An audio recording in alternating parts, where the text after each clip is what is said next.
So, I just want to say thank you so much for joining the conversation today. Um, this is our weekly conversation around diversity, equity, and inclusion. I'm Andre Koen, your host, and one of the things we like to do in these conversations is spend some time critically thinking about what it means to be in this space, right? And so, what I like to oftentimes do is start with this exercise, which is what I refer to as triangles, right? So triangles. So what I'd like for you to do is on a piece of paper in front of you, or you could just do it in your head. I want you to write down the number of triangles that you see represented here. All right. So write down the number of triangles you see represented here. Write down the number of triangles you see. All right. So many of you have obviously have some numbers you've written down. And so what I'd like for you to do, now that you've kind of written those numbers, I want you to go ahead and set your pencil down.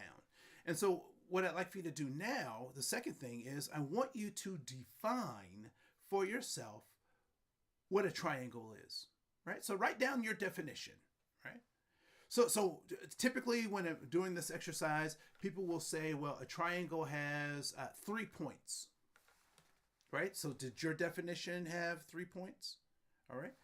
Sometimes people will say that the triangle has 3 sides, right? Sometimes folks will say that the triangle is a closed shape, which when I go to Home Depot and I try to get a quick square, it's a triangle and it's a closed shape, right? So now that you have a definition of a triangle, what I'd like for you to do is to now count the number of triangles that you see based on your definition. Based on your definition. All right.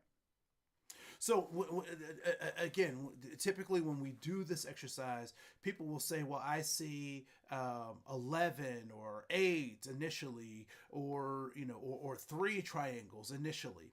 But after we talk about how we define a triangle, it's interesting that people's numbers shift. And so when we think about how many triangles are in this particular image, we come up with the number of what? 0. There are no triangles in this diagram. However, we have a number of assumptions of triangles, right? We have some prejudice. We prejudge what a triangle is oftentimes before we even define it, right? And that we have bias that keeps us. For some of us, we keep seeing triangles even though we've defined them and we've said that there are no triangles. Some of us are so locked in to seeing triangles that we can't help but see triangles, right? Actually, there are only 3 Pac-Man in this picture, right? And so when we think about our assumptions, where do those assumptions come from? Many of those assumptions come from our upbringing, from our background, from our response to the context that we grew up in, right? So those assumptions, those prejudice, those bias are all a part of that. And I would say that for many of us, it is not our fault that we have these assumptions, these prejudice, or these bias. However, I will say it is our responsibility to do something with those bias, those prejudice, and those assumptions, right? And so when we think about this, how do we take accountability for that? How do we take responsibility for that? We have to recognize that we have to mind the gap. That it is our responsibility to recognize that oftentimes our intentions and our behaviors are not aligned in ways that we like for them to be aligned. You know, I think about my grandmother driving. God rest her soul. When, but she, towards the end of her driving career, she didn't want to cause havoc. She didn't want to cause mayhem. That was not her intention, but her behavior of of of turning on the turning signal, not looking and just driving, did that. That was her behavior. Sometimes people will say, "Well, I didn't mean to say that," and that's valid, right?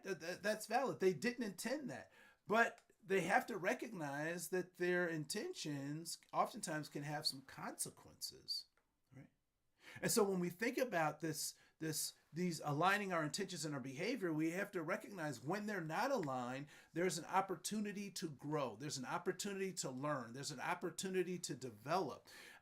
And so how do we develop in that space? How do we close that gap between our intentions and our behaviors so that we are leading effectively, right? How do we do that? And so we can do that through mindfulness and cognition. Mindfulness is this notion that I'm aware of my thinking. It's that metacognition. I'm thinking about my thinking, right? And cognition is just that awareness that I have to align my intentions with my behaviors. I have to be purposeful about aligning my intentions with my behavior. And so how do I do that? How do I engage in that? Well, one way to do that is to really think about what our values are and what our goals are, right?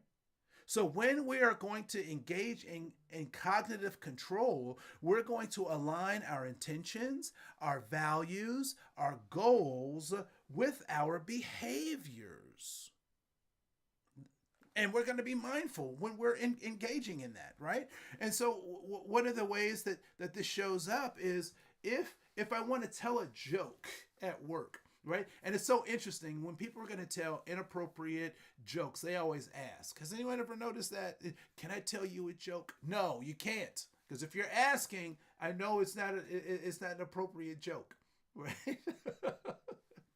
Right? But these intentions, these values, these goals, and these behaviors. So it's interesting. You know, when people go to do those things, they want to tell that joke. Well, what is your intention in telling a joke?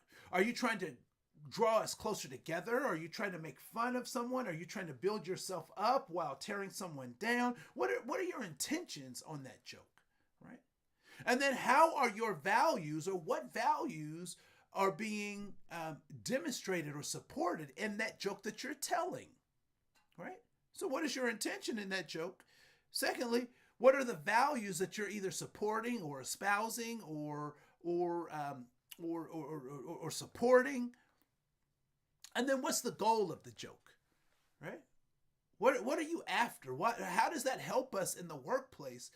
By you telling that joke, how does that help us advance the mission of the organization? How does it help us stay aligned with the vision or the values of the organization? How is this helpful? What is the goal of telling that joke? And then lastly, how are folks supposed to respond once you've told the joke? What are they supposed to do, right? And so when we think about this notion of cognitive control, it really is about making sure that our behaviors, our values, our goals, and our intentions are aligned. And so one of the things you have to know then what are my values? What are either my organizational values or what are my personal values? What do I value? What is important to me? How do I engage in ways that are meaningful to me? And so we have to constantly do these values checks. I'll never forget, I was walking with my daughters, and at this time I think my oldest was about 5. And so we were, and the little one was in a stroller. So we were walking around this lake, and it was about a mile to walk around the lake. And so we're probably about halfway through, and my 5-year-old is like, Dad, my legs hurt. Now she's 5. I know her legs don't hurt. She's young. She can walk. And so I said, let's just go a little bit further. So we went a little bit further, And so now we're probably about 3/4 of the way done. And I'm looking at the finish line and I'm like, we can do this. But the baby is like, Dad, my legs hurt. And I'm like, can we just push a little bit further? She's like, Dad, Dad, Dad. And so she starts crying. And so I look at how far we have to go. And then I'm looking at how far we've been. And I'm like, ah, ah. So we walk back. And on our walk back, the baby is glad that I listened to her. Her legs stopped hurting as we're walking back. And I really had to think about my values, right? I had to analyze in that quick moment, what were my values? Because my values were driving my decision to walk back, which was further than going forward. But I valued the relationship with my daughter. I valued her pain, her discomfort, right? I also recognized that going back actually accomplished my goal because I will have gone the mile that I wanted to go in the first place. I just didn't do it exactly how I wanted to do it, right? And so when we think about our values and we think about our goals, they help guide our decisions. So did I not go around the lake a mile? I did. I just didn't do it the way that I thought I would. And I actually went further than the mile. And so, and I kept my relationship with my daughter intact, right? And so when we do that, when we're mindful of these things, when we're cognizant of these things, it allows us to be effective in what we're doing because we know what we're doing and why we're doing it. And so lastly, what I like to kind of leave you with is this notion of what it means to be effective, right? And so many of us have heard people say, well, I don't see color. People are people to me, can't we just all get along? And what I would suggest is that when you hear that, even if you're saying it to yourself, that you ask this question: who benefits when I don't see color, right? When I think about these plants, this plant metaphor, if I water all my plants the same, who benefits? The person who's watering the plants, right? Because it takes extra time to see each plant for who they are. To meet people where they are requires an investment in being in relationships with those people, right? My plants can't talk and tell me that I'm overwatering them or underwatering them. But because I have a relationship with my plant, I can see when they're not getting what they need, or when I'm overdoing something that they don't need, right? And so some people will say, well, that's giving special attention. You're da da da. I don't know if that's what it is. What I do know is that I want to be effective with my plants because I want my plants to reach their fullest potential. That's why I invited them into my house. That's why I picked them up or I started germinating the seeds, because I want what's best for my plants. Because in a symbiotic relationship, as my plants are doing well, guess what's happening to me? I'm doing well too. And so this notion of inclusion and belonging really is about inviting folks into the space, giving them what they need to reach their fullest potential. And when I feel like I belong, I'll give my best. I'll reach my fullest potential. I'll give the organization what they've asked of me, what they've hired me for. And so with that, I want to just end this presentation and say thank you so much for joining us as we continue to have these diverse conversations around diversity, equity, inclusion. My name is Andre Koen. I want to say thank you so much for joining us. If you have any questions, comments, or observations, feel free to leave them right here, or you can go to our website, andrecohen.com, or send me an email at andre@amhorizons.com. We look forward to talking with you, seeing you, and seeing who we become. Have a great day.